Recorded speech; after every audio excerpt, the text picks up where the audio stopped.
que a gente sabe até aqui desse avião, do que ele estava fazendo, das possíveis circunstâncias nas quais essa aeronave se envolveu até esse acidente? Nós estamos falando de um King Air 90. É considerado um avião de extraordinário êxito na aviação executiva e aviação geral.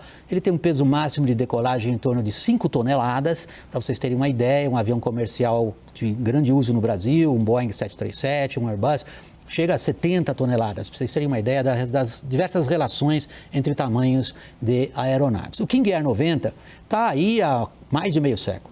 É um avião, portanto, muito bem apreciado, é um avião considerado de fácil e dócil pilotagem, ele tem grande aceitação no Brasil, porque ele é capaz de pousar, de operar em pistas curtas, em pistas mal preparadas, é considerado bem motorizado e ao longo de todos esses anos veio sofrendo muitas e muitas atualizações. Portanto, é uma boa aeronave, nada a dizer em relação a isso. O que ele estava fazendo?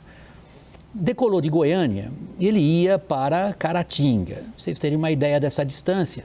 Ela é em linha reta, em linha de voo, é sempre um pouco mais, mas vocês terem uma ideia, são 826 quilômetros.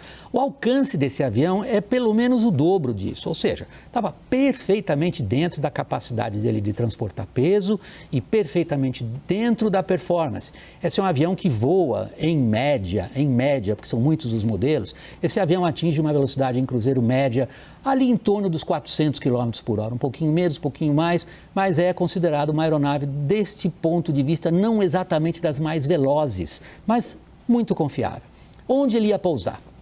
Aí começamos a complicar um pouco a nossa história. Ele ia pousar no aeroporto de Caratinga. O aeroporto de Caratinga tem uma pista de 1.080 metros. Para uma aeronave desse tipo, 1.080 metros não é exatamente curto, mas também não é algo que dá ao piloto um enorme conforto em termos de tamanho.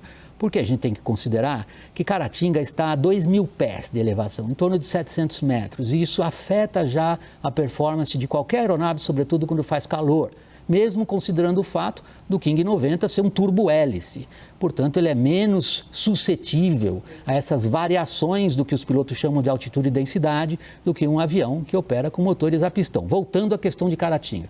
Vocês estão vendo os morros em volta dessa pista? Piloto nenhum gosta disso. Esportivamente falando, é divertido para os pilotos, digamos, toda a série de manobras necessárias para ter um pouso seguro, calculado e estável, levando em consideração a topografia. A topografia de Caratinga não é das mais favoráveis para avião nenhum, mesmo considerando o fato do King 90 aproximar uma velocidade ali em torno de 180 km por hora, o que não é muito veloz em termos de aviação, mas já está ali exigindo do piloto muita atenção. Prosseguimos então. Que distância do aeroporto esse avião se acidentou? Vamos conferir. Isto é fácil, isto é um fato, isto não é interpretação. São pouco mais de 4 quilômetros, 4.000 e poucos metros. Isso aí a gente mede em qualquer desses aplicativos da internet, sabe-se exatamente o local do acidente, sabe-se exatamente o local do aeroporto. Portanto, esta medida é razoavelmente exata. Local do acidente, 4 quilômetros da pista. Isto significa uma aproximação de mais ou menos, um pouco menos, os pilotos falam sempre em milhas náuticas, de mais ou menos, um pouco abaixo de 3 milhas náuticas. Qual é o problema ali? É que exatamente no ponto em que as aeronaves costumam ficar alinhadas com o eixo da pista, que é onde ele caiu, há fios de alta tensão. Vamos conferir. Esses fios estão perfeitamente registrados. Estamos vendo os fios através do aplicativo Google Earth. Qualquer um de vocês pode conferir o que nós fizemos. Fios presos a torres de alta tensão deste porte, mais ou menos 35 metros de altura tem uma torre dessas. Então, podemos considerar que os fios estavam, no mínimo, a 35 metros acima do solo e vamos considerar que as torres, por sua vez, estavam em cima de morros que também têm uma elevação. Esse cálculo razoavelmente, digamos, bruto que nós estamos fazendo, permite, porém, que a gente veja uma outra questão. E aí nós começamos a falar diretamente do acidente. Existe um cálculo na cabeça de todo piloto quando vai pousar por regras de voo visual num aeroporto desconhecido, que é manter uma rampa como os pilotos dizem, ou seja, um ângulo de descida que lhe permita ter a aeronave perfeitamente controlada em termos de direção para onde ela vai, mas principalmente em termos de quanta altitude ele perde por distância que ele percorre. Vamos voltar para o nosso cálculo. O cálculo é o famoso 1/3, que todo mundo aprende no aeroclube logo no começo. Se falta 1 milha para chegar na pista, eu tenho que estar a 300 pés acima do solo. Se faltam 2 milhas para eu chegar na pista, eu preciso estar a 600 pés acima do solo. O King 90, no qual se acidentou a cantora, ele bateu a 2,6 milhas do aeroporto, ou seja, ali onde ele se chocou com o fio de alta tensão, ele teria que estar a 780 pés, continha simples, certo? Pois os fios de alta tensão ali estão a mais ou menos 300 pés. Em outras palavras, este avião voava naquilo que os pilotos chamam consideravelmente abaixo da rampa. Nós queremos trazer um vídeo para vocês que circula nas redes sociais, tirado da cabine de um outro avião de pequeno porte, um bimotor também, nada a ver com esse King, para vocês terem uma ideia da sensação do piloto nesse momento de aproximação com essa, olhem bem, à esquerda está sentado o comandante, o avião é um Baron, é um avião a pistão, bimotor, muito bem consolidado. Olhem para baixo, à esquerda, vocês vão ver a estrada e a cachoeira ali na frente. É nesse ponto que ele bateu no fio de alta tensão. Este avião, o Baron, passou, como a gente diz na aviação, alto.